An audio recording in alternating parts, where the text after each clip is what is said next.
Is lifting too heavy killing your gains?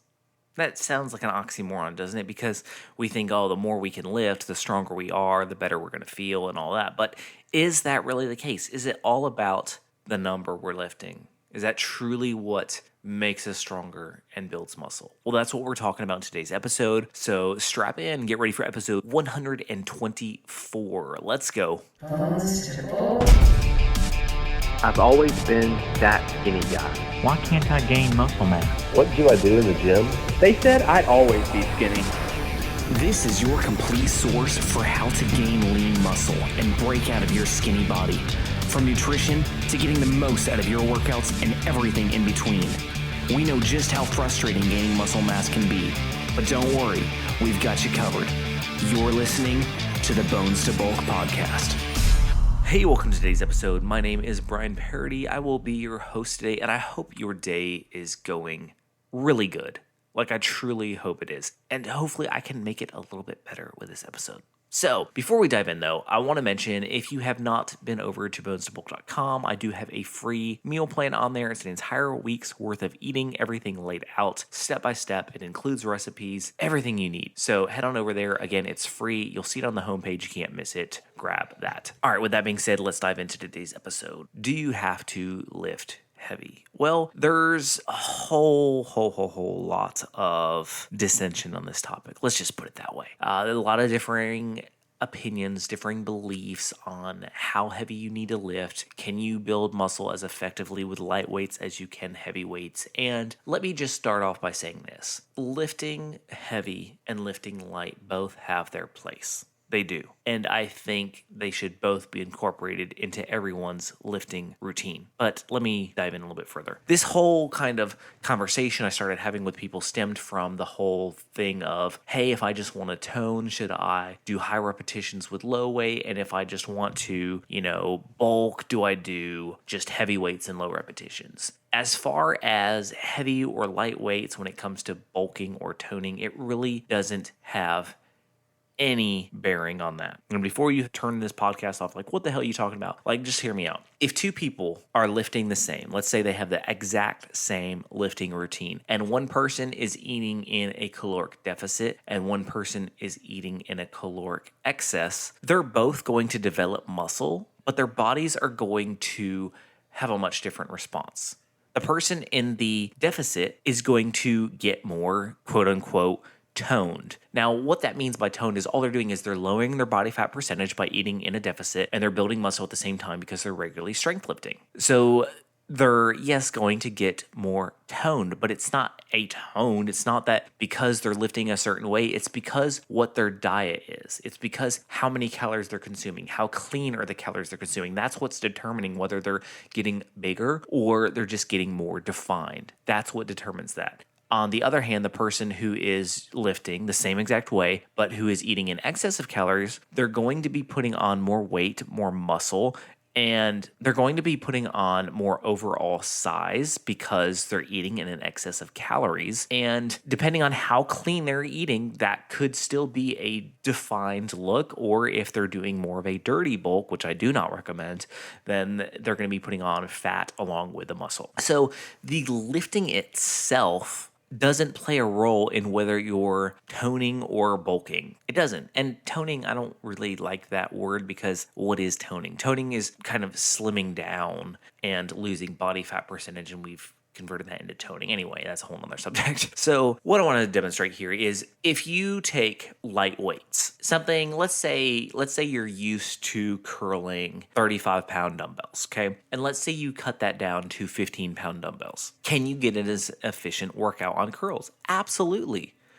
Because let's say on those 35-pound curls, you're going at a decent pace through the curls. And towards the end, you're struggling a little bit to get those last few up. So you do a little bit of that back arch so that you can swing them up a little bit. And conversely, let's say with the 15-pounders, you're going to complete failure. You're not just pumping out 12 reps because you probably can pump out more than 12 reps if you're only using 15 pounds. And so let's say you're going until you absolutely can't get another rep up. You're going to complete failure. You're going slow on the eccentric movement.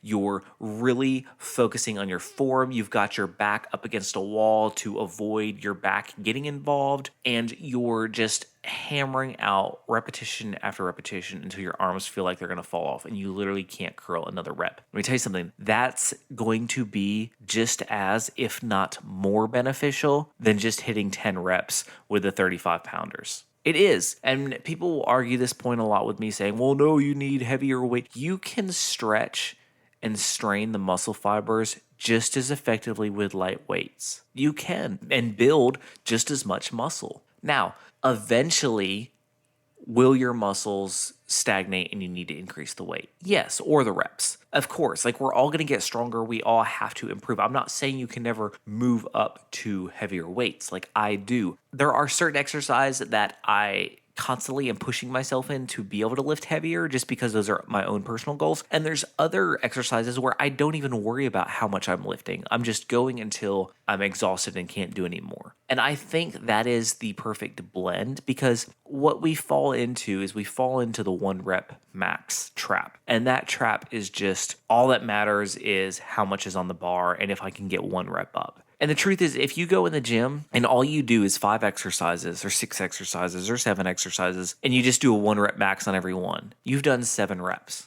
Now, granted, those reps were probably very hard, but is that going to do anything for breaking down the muscle fiber with a good time under tension and leaving you with a good burn? No.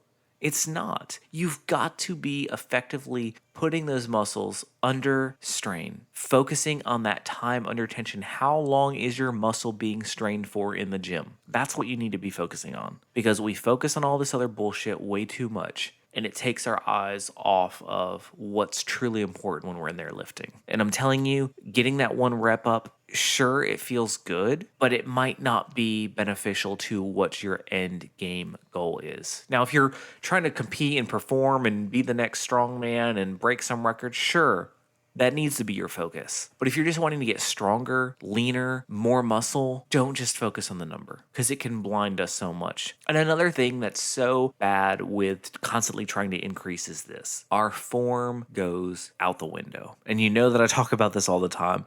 Form is so key. You've got to make sure you are actually working the muscle group involved and not incorporating other muscle groups because you're trying to lift more weight, and so other muscle groups have to come in to play. Prime example of this. I was just discussing this with some people this week. Squats. Have you ever had knee pain after doing squats? For a lot of people, they have. Often, it's twofold related. Number one, you're trying to squat too much. Number two, because you're trying to squat too much, that's placing too much strain on the knees. Because when we squat, a lot of other muscles are involved. And often what we don't realize is our hip strength is extremely important when it comes to squats. And usually we don't work out our hips enough, and so we have very weak hips, and we're trying to lift way more than we are on the squat rack, and we end up putting too much pressure on the knees, which is why they hurt afterwards. Instead, what we need to focus on is, first off, lowering the amount of weight on the bar to what's manageable, and two, we need to focus on strengthening those other muscles,